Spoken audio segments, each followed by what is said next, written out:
Homemade desiccated coconut कसं बनवायचं, चला तर मग सुरू करूया।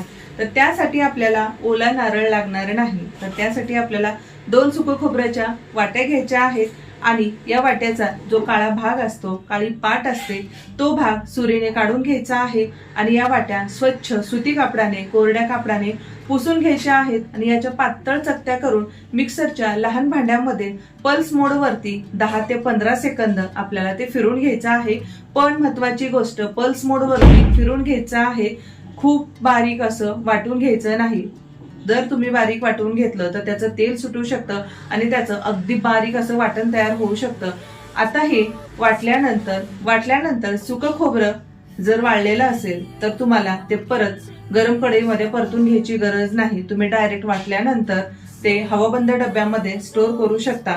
पण जर हे सुकं खोबऱ्याच्या वाट्या थोड्याशा ओलसर असतील तर तुम्ही हे मिक्सरला वाटून झाल्यानंतर गॅसवरती एक कढई 10 सेकंद गरम करून घ्यायची, गॅस बंद करायचा आणि हे वाटण त्यामध्ये घालायचं आणि हलक्या हाताने परतून घ्यायचं कोरडं होईपर्यंत आणि त्यानंतर ते थंड करून हवाबंद डब्यामध्ये तुम्ही फ्रीज मध्ये हे अगदी महिना 2 महिने ठेवू शकता। त्याला अजिबात बुरशी लागत नाही। तर अशा पद्धतीने हे डेसिकेटेड कोकोनट तुम्ही घरी अगदी सोप्या पद्धतीने खूप कमी वेळामध्ये तयार करू शकता। आजचा व्हिडिओ आवडला असल्यास लाईक, शेअर आणि सबस्क्राईब करायला विसरू नका। धन्यवाद।